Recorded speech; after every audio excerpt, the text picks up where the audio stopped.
फिर मैं क्यों सुनाऊं? देखो क्या है कि जैसे पिच पे लोग खेलते रहते हैं ना, क्रिकेट खेलते रहते हैं, तो उन्हें आदत पड़ जाती है कि 15 रन 20 रन तो ऐसे ही बन जाएंगे। तो 35 साल में 5000 रात हो गई, 30-32 देश हो गए। वो ऑकलैंड जहाँ न्यूजीलैंड में आखिरी किनारा है वहां तक पढ़ आया, उससे आगे डॉल्फिन है वो हिंदी नहीं जानती। नाइजीरिया, जापान, पता नहीं कहाँ हुआ है। तो ये तो अभ्यास में बैटिंग चल रही है ना। जिस वक्त मुझे लगेगा अब मित्र जी के लोग हैं कविता सुनने वाले, मैं जब कोई कविता पढ़ता है मंच पर, सामने कोई कवि बैठा हो, पत्रकार बैठा, मैं उसका चेहरा पढ़ता हूँ। जितनी देर कविता चल रही थी मैं चेतन का चेहरा देख रहा था, कितना अच्छा लग रहा है, कितना अच्छा नहीं लग रहा है, या अन्य कवियों का देख रहा था। मुझे जब लग जाएगा कि आप सुनने लगे तो मैं कविता निकाल लूंगा अंदर से सुनने का, कि किसी के दिल की मायूसी जहां से हो के गुजरी है, हमारी सारी चालाकी वहीं पर खो के गुजरी है। वाह, हमारी सारी चालाकी वहीं पर। जवान लड़के कहाँ है मुझे पता चलेगा। तुम्हारी और मेरी रात में बस फर्क इतना है, तुम्हारी सो के गुजरी है, हमारी रो के गुजरी है। वाह,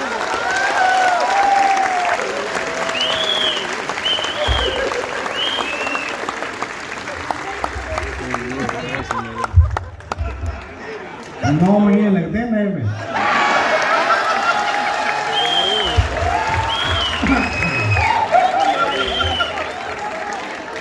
बेटा ये अपना शहर है, यहाँ थोड़ा संभल के बोलना पड़ता है, किसी और जगह मिल तू।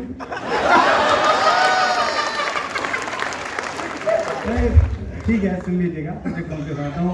आदरणीय बाबू जी, और बड़ा क्या वक्त था, मुझे याद है बालेश्वर त्यागी जी, उनका पहला चुनाव। मित्र जी का एक संस्मरण तो किसी को पता नहीं होगा, नाम नहीं लूंगा। एक हमारे दोस्त थे, हमारे सीनियर थे, वो पहली बार चुनाव हो रहा था उस समय जब 13 राज्यों में सरकार आई थी, तो उनका विधायक का टिकट होना था।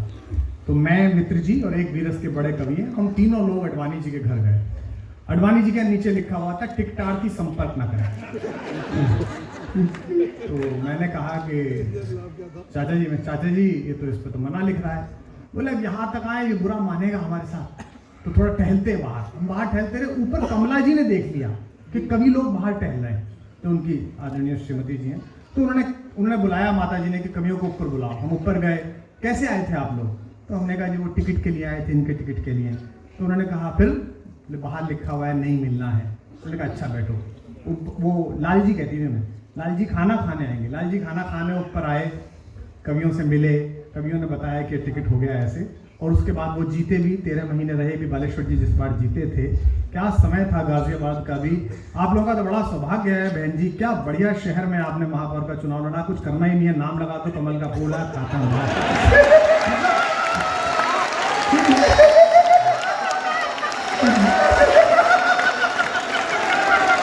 ये हमारा पूरा इलाका ना, पूरा क्षेत्र हमारा ऐसा है, तो मतलब जो हमारे खुद के विधायक जी भी सब ऐसी बढ़िया, बहुत बढ़िया। तो मेरा तो कम काम पड़ता है, सुनने का 4 पंक्तियां। अच्छा कुछ वो सुना देता हूँ, तो फिर सुनाए बिना आप कहेंगे वो तो सुनने आए थे, वो तो सुनाए नहीं, ताकि काम निपटे में आगे बढ़ूं। कि कोई दीवाना ऐसे नहीं, या तो 2000 लोग साथ गाएंगे, मैं भी नहीं गाऊंगा।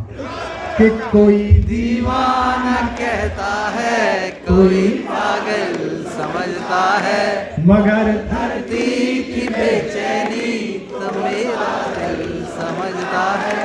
मैं तुझसे दूर कैसा हूँ, तू मुझसे दूर कैसी है, ये तेरा दिल समझता है या मेरा दिल समझता है।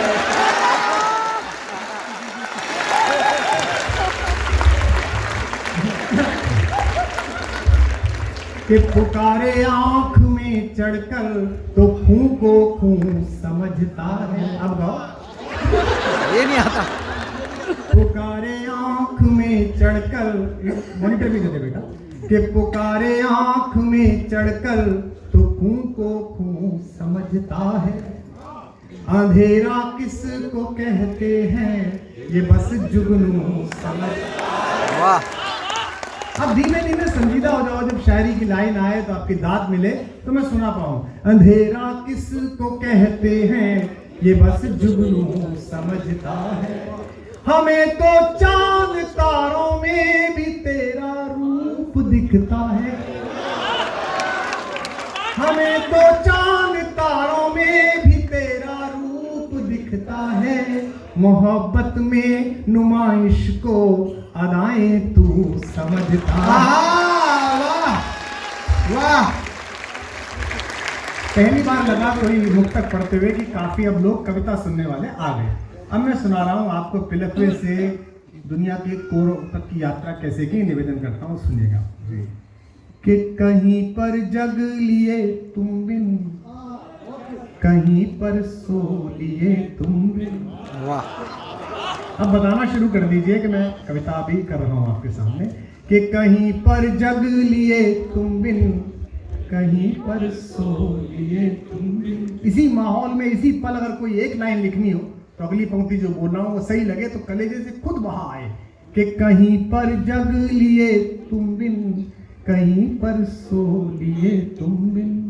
भरी महफिल में भी अक्सर अकेले हो लिए, भरी महफिल में भी अक्सर अकेले हो लिए तुम बिन। बड़ी बातें छपती हैं, बड़ी खबरें रोज कहीं ना कहीं, कैसा फार्म हाउस बना दिया, गाड़ी कौन सी ले ली, कुछ भी हो जाए वो 5 दिन तक खबर रहती है। इसके नुकसान नहीं है जो भी झेले थे और इसके फायदे भी हैं, अलग अलग चीजें हैं, लेकिन पत्रकार लोग बैठे हैं, सुनिएगा कि कहीं पर जग लिए तुम बिन, कहीं पर सो लिए तुम बिन। भरी महफिल में भी अक्सर अकेले हो लिए तुम बिन। ये पिछले चंद बरसों की कमाई साथ है मेरे। वाह।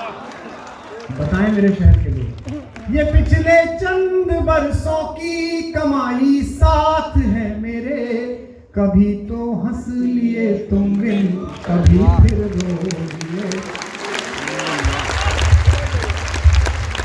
कभी तो हंस लिए तुम बिन, कभी फिर रो लिए तुम बिन। Love you do, love you. इसका तो अब तो कानून भी बन गया कि जहां हर दिन सिसकना है, जहां हर रात गाना है। जहां हर दिन सिसकना है, जहां हर रात गाना है। मुझे अभ्यास हो गया है कानों को कि कौन से लोग सुन रहे हैं, अंदाजा हो गया है, कोई फर्क नहीं पड़ता। 2-3 जगह अलग अलग है, अपने अपने राम अलग है, उसमें मैं किसी को नहीं सुनाता, खुद को सुनाता हूँ। बैठ जाता हूँ 3 घंटे 5 दिन बोलता हूँ, राज्यपाल आके सुन जाए, मुख्यमंत्री आके सुन जाए तो बहुत अच्छा, नहीं तो मैं खुद को सुनाता हूँ। यहाँ मैं दूसरों को सुनाता हूँ और कान बता देते हैं कि सुनने वाले कहाँ खड़े हैं और कैसा सुन रहे हैं। कि जहाँ हर दिन सिसकना है, जहाँ हर रात गाना है, हमारी जिंदगी भी एक तवायफ का गाना है।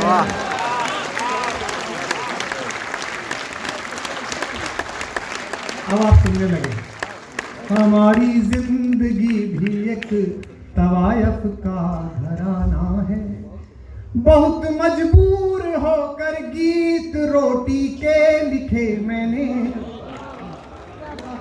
मैं उस कवि की स्मृति में पढ़ रहा हूं जिसने कभी पेमेंट नहीं किया।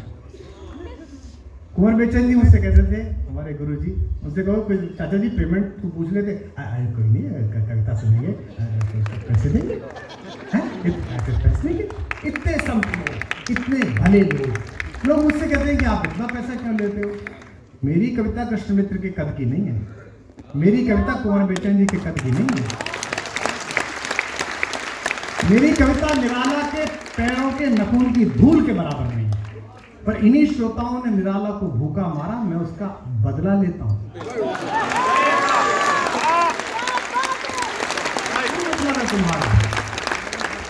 तुम्हारा गाना बिहार का, आई यूपी बिहार ने गाया किसी और ने, नाचा कोई और बुलंदशहर नुमाइश में हम 25 लाख लेंगे। हमने तो आत्मा जलाई थी और जिस पर लिखी वो भी नहीं मिली। हाँ और पेमेंट भी नहीं दोगे, ऐसा तो चलेगा नहीं। और अब अच्छा लगता है कि चलो इतना तो हुआ कि अब ये सारे एक एक 1.5 लाख रुपए लेते हैं, ये 1.5 लाख बताओ ये है 3-4 बार म्यूट करके अगर इसकी कल को देखना आप वीडियो म्यूट करके देखना, ऐसा लगता है मच्छरों से अदृश्य लड़ाई लड़ रहा है।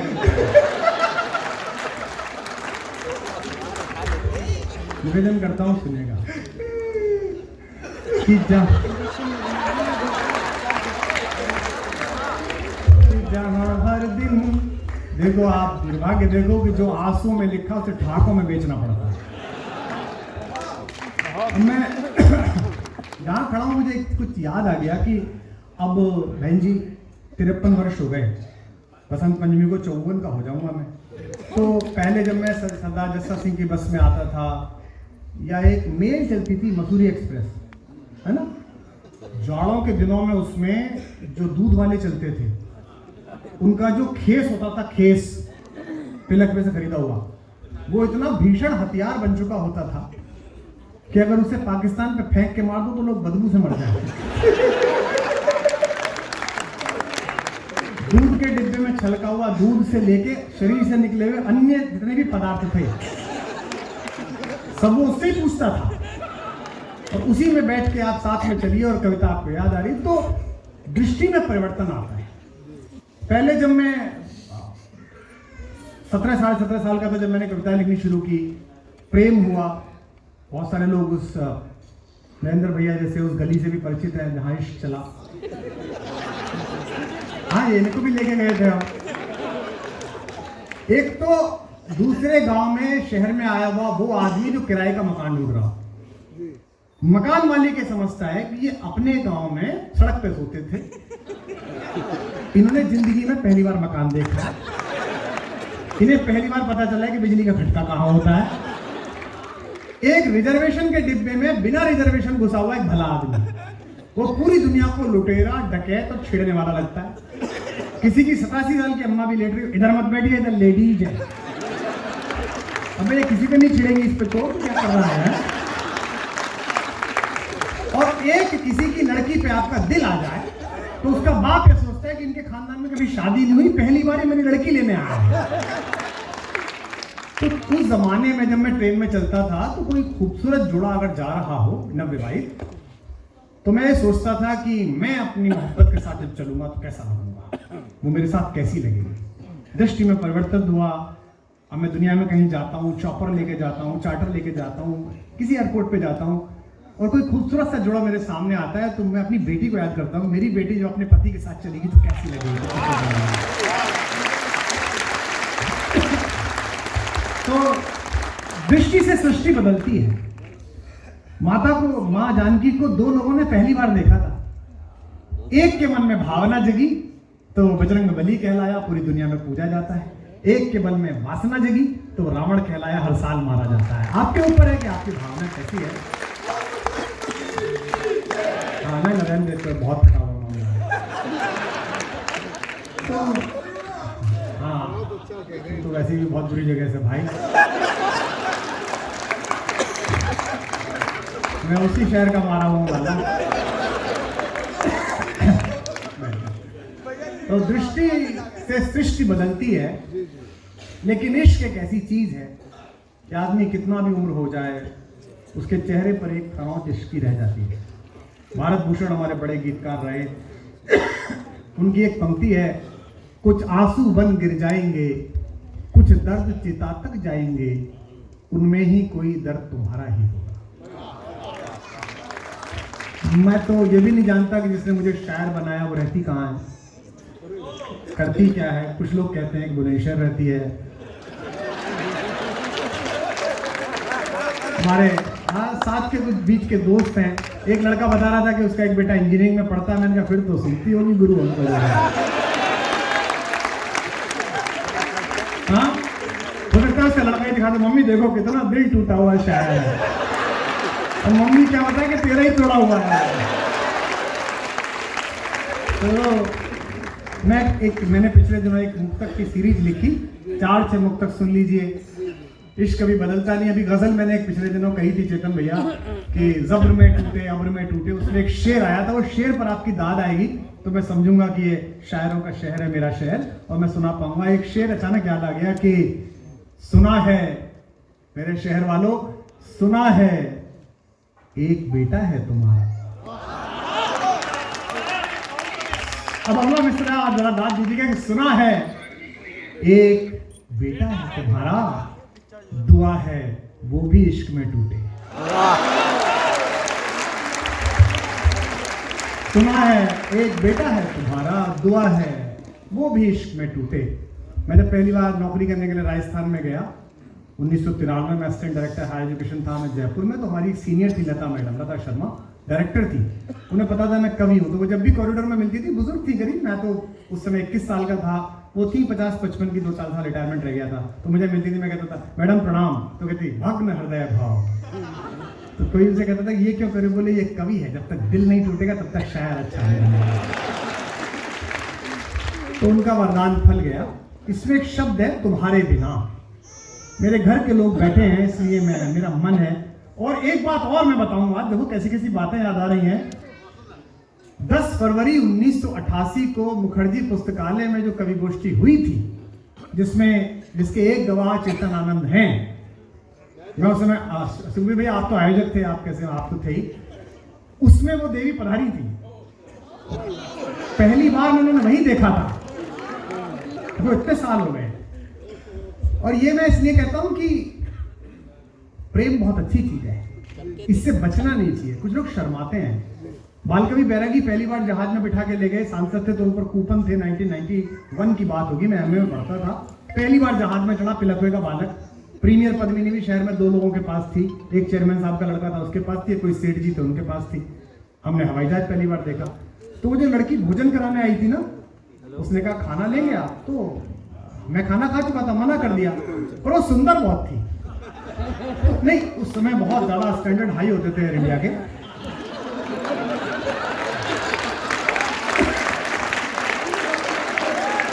नहीं, वो जब दोबारा लौट के आई तो देखो आप मेरी हिम्मत देखो, मैं 90 में 19-20 साल का रहा होगा। मैंने उससे कहा 1 सेकंड रुकिए, तो वो रुक गई।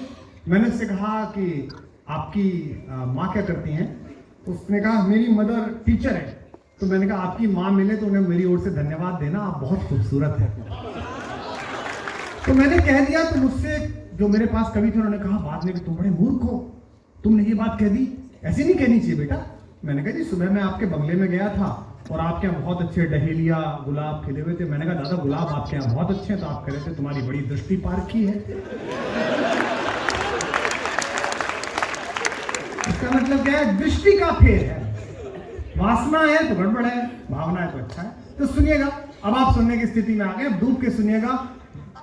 ऐसा हो नहीं सकता गाजियाबाद का रहने वाला आदमी जो इश्क जिसने ना किया हो। और फिर एक बात कहता हूं, बुरा मत मानना, वसुंधरा, वैशाली, कौशाम्बी, इंदिरापुरम गाजियाबाद नहीं है। ये जो 4 गेट में घिरा हुआ पुराना वाला गाजियाबाद है ना,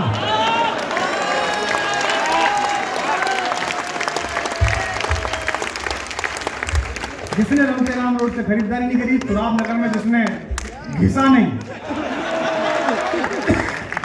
वो बहन जी मेरी पत्नी जो है प्रोफेसर है, राजस्थान की है, अब तो एक संवैधानिक पद पर है इतने बड़े पे, और सब घर में सामान आ जाता है, दुनिया रहती है, पर फिर भी आज भी रह रह के उनको तुराब नगर याद आता है।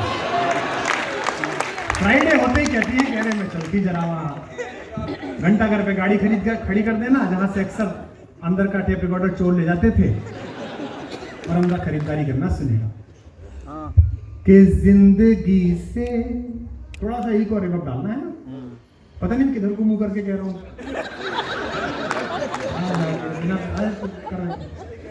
कि जिंदगी से लड़ा हूं तुम्हारे बिना।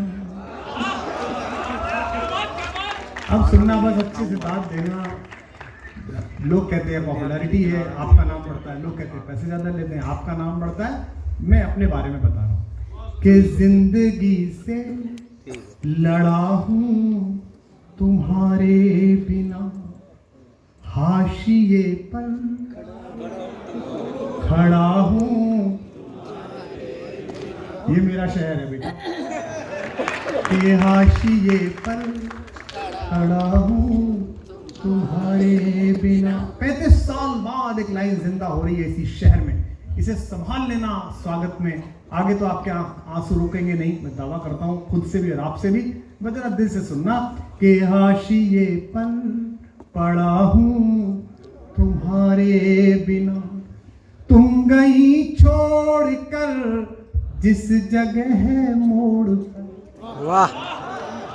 तुम गई छोड़ कर जिस जगह है मोड़ पर, मैं वहीं पर खड़ा हूँ।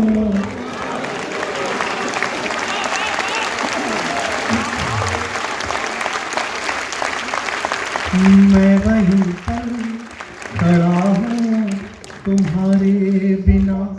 कितनी शोहरत में खेला तुम्हारे बिना। हर तरह की बदनामियां भी शोहरत ही हैं कि कितनी शोहरत में खेला तुम्हारे बिना। कितने तूफान झेला। संभाल लीजिए तुम्हारे बना को, आपकी जबान से खुद आए कि कितनी शोहरत में खेला तुम्हारे बिना। अपनी शोहरत से बेखबर रहना चाहिए, तभी बच पाओगे आप। इसका नशा बड़ा अद्भुत है। आदमी घर में उतरता है, सोचता है कि वहां बाहर जो हुआ था, मुख्यमंत्री खड़े थे, विधायक खड़े थे, घर में घरवाली भी ऐसी खड़ी होगी, वो क्यों खड़ी होगी? तो हमने तो अपने घर के बाहर एक अदृश्य खूंटी टांग रखी है। अभी रात को जाऊंगा, कुमार विश्वास उस पर टांग दूंगा, तो अंदर चला जाऊंगा पति के लिए। बाहर निकलूंगा, फिर कुमार विश्वास पहन लूंगा। कुछ लोग होते हैं जिन्हें हमारे, मैं नाम नहीं लूंगा, एक बड़े सितारे हैं, उनकी इतनी दिक्कत है चेहरे की पहचान की कि अगर वो 1A सीट पर बैठे हों हवाई जहाज में, तो वो बाथरूम करने पीछे जाते हैं।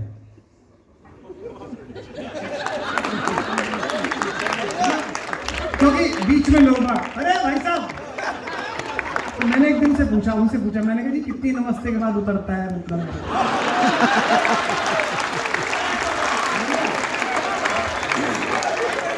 मैंने कहा कान में बोला वाला की गुंडी। तो ये जो शोहरत है बड़ा दिमाग खराब करती है आपका। आपको लगता है पहचानते ही, और बड़ा अच्छा लगता है कि कोई नहीं, कई बार ऐसा होता आदमी नहीं पहचानता। मैं पीछे लास्ट टाइम जब कैलिफोर्निया से आया तो मेरी बगल में एक लड़की आके बैठी, हिंदुस्तानी, पायलट मिलने आया, जो क्रू था वो मिलने आया, जो चढ़ा वो नमस्ते कर रहा था। फिर उसने मुझसे पूछा, आर यू इन फिल्म्स? मैंने कहा नहीं। सिंगर? मैंने कहा नहीं। You play cricket? मैंने कहा नहीं। क्या करते हैं आप? मैंने कहा आम आदमी हूं।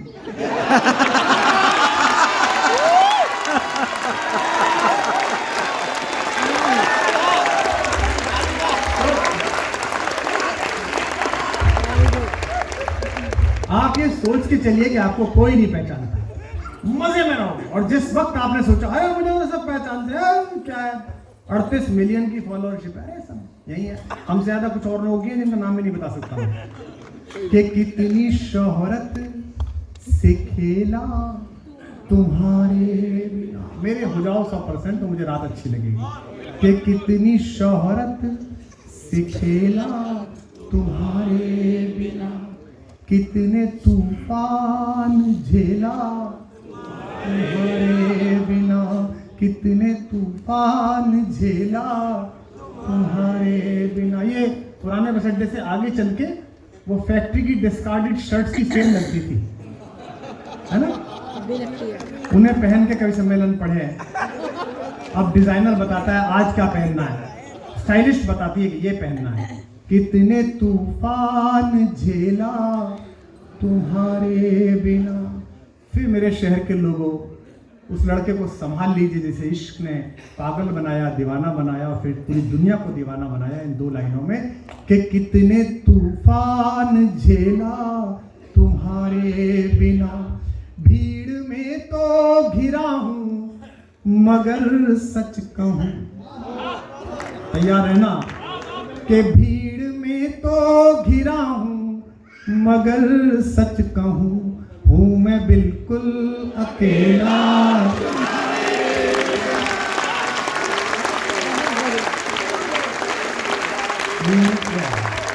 हूँ मैं बिल्कुल अकेला, तुम्हारे बिना हर गजल में लिखा हूँ।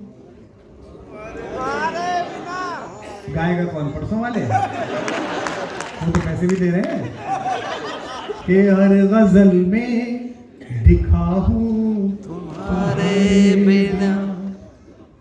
आप बहुत सारे लोग मेरे गांव के जानते हैं कि आज भी टीवी पे कोई प्रोग्राम आ जाए, आपकी अदालत आ जाए, कपिल शर्मा का शो आ जाए, कुछ भी आ जाए, दुनिया में कितनी प्रशंसा मिले, एक फोन है जिससे मैं डरता हूँ, वो है पिताजी का।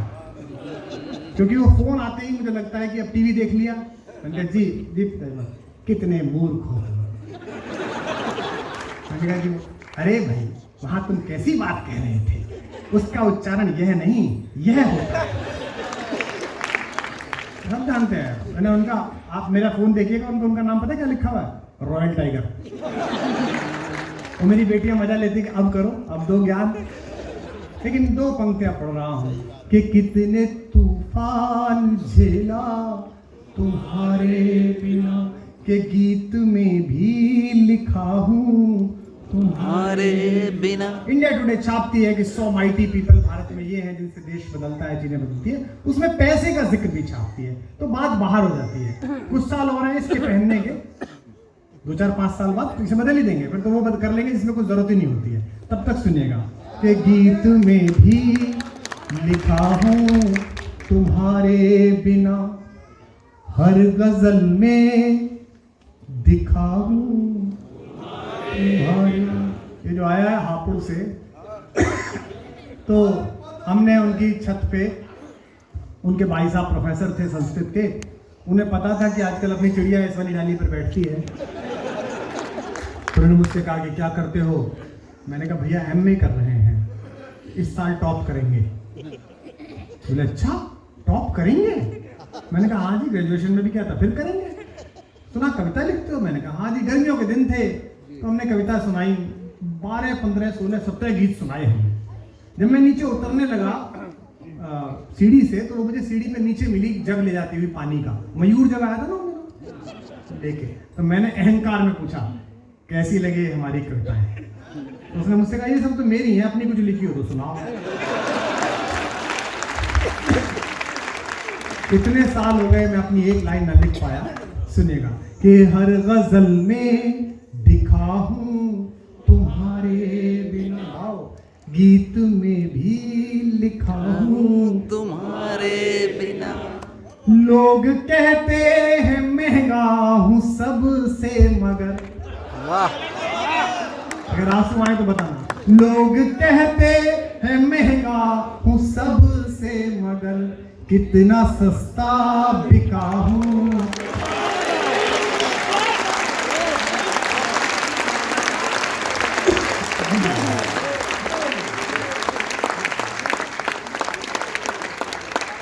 आप कि कितना सस्ता बिका हूँ तुम्हारे बिना। ये सुनिएगा कि मैंने जीवन गंवाया, मैंने जीवन गंवाया। ये गुलशन भाई का, मासूम गाजियाबादी का, बड़े शायरों का शहर है। अगला मिसरा केवल मुशायरों में समझा जाता है, कवि सम्मेलन में कम समझा जाता है, लेकिन मेरे शहर में समझा गया तो अब तक की सबसे ज्यादा वाह इस मिसरे पे आएगी, विशेष रूप से गजल के लोगों को समर्पित। चेतन भैया सुनेगा कि मैंने जीवन गंवाया तुम्हारे बिना। पंक्ति आ रही है, मैंने जीवन गंवाया तुम्हारे बिना, तुमने कैसे बिताया तुम्हारे बिना, तुमने कैसे बिताया तुम्हारे बिना। तुम तो जी भी लिए गैर के संग, मगर तुम तो जी भी लिए गैर के संग मगल मैं तो मर भी न पाया।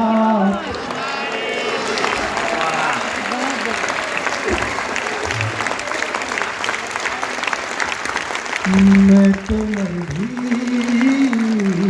न पाया, मैं तो मर भी न पाया तुम्हारे बिना। बेटा बैठ जाए, इसमें पेमेंट ही ना है तो उसका क्या। मेरी बहुत प्यारी बिटिया, मेरे लोग दुनिया भर के लोग पूछते हैं कि इतनी सुंदर जगह आपने कैसे बनाई। केवी कुटीर बहुत कम लोगों को पता है, वो इसने बनाई। इसने और इसके पति हमारे जो दामाद हैं वैभव जी, बहुत ही शालीन है, तो फिर भी गाजियाबादी है। भगवान ने ऐसे ही बनाए रखे कि मैं तो मर भी न पाया तुम्हारे बिना, के विष पीऊंगा भी कैसे तुम्हारे बिना। हमारे पिलकवे में एक धर्मशाला थी और शादियां 4-5 होती थी, तो शादियों के लिए धर्मशाला नहीं मिलती थी, तो गली में ही होती थी। मोहल्ले के सब लड़के काम करते थे, कोई डोंगे लगा रहा है, कोई कुछ कर रहा है। जो लड़का साइंस पढ़ता था उसे कॉफी मशीन पे खड़ा कर देते थे। आगे कुछ गड़बड़ होगी तो देख लेना। लोग हमसे पूछते हैं इतना ह्यूमर कैसे है। मैं आपको बताऊं, ये जो मैंने मंचों से चुटकुला ही नहीं सुनाया और 1.5 घंटे लोग हंसाए। कपिल के शूट में मैं, मनोज भाई और कौन था, पंकज त्रिपाठी। 2.5 घंटे बाद पंकज बोला, गुरुदेव स्क्रिप्ट कहाँ है, इतना कैसे हंसा लेते हो। मैंने कहा मेरे पिलक में आया, तू 5 दिन तक हंसेगा। आदमी दरवाजे पे खड़ा, ऊपर खड़ा और नीचे से आदमी कहेगा अजी है क्या। टिपिकल पिलक की स्टाइल। बहन जी, वो मशीन पहली बार आई तो उसकी जो क्रीम थी वो हापुड़ से आती थी। अब हापुड़ से रात में, अब क्या जाड़ों के दिन थे, पहले नियम क्या होता था, जब तक बारात नहीं खाएगी तब तक घराती नहीं खाते थे। हमारे तो ले जाते लोग, अब वेट करते थे तो बारात के अंदर लेट हो जाती थी। अब क्या था, मैं और एक हमारे भाई साहब थे, उपेंद्र भाई साहब, शिव कुमार शर्मा जी के लड़के, पेंगे वालों के, वो बाद में कहीं गुम हो गए, उनका पता नहीं चल पाया। रोडवेज में बाद में कंडक्टर हो गए थे। और बड़े भाई साहब मतलब वो हमसे आगे ही क्लास में पढ़ते थे। जीवित किस्सा पहली बार सुना रहा हूँ।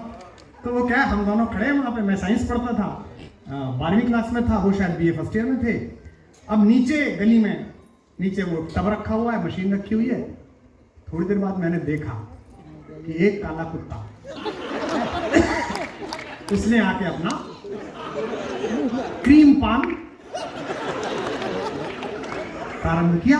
तो मैंने सड़का के भगाया और मैंने उनसे कहा उपेंद्र भाई साहब से कि भाई साहब ये, तो भाई साहब थोड़े हकला के बोलते थे उपेंद्र भाई साहब, मुझसे बोले, मैंने कहा जी क्या करें।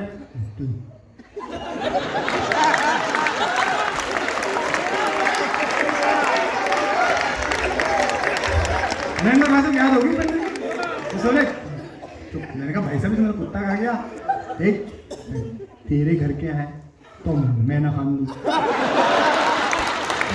ये ले आए तो तू रोक लियो और बाकी चलन।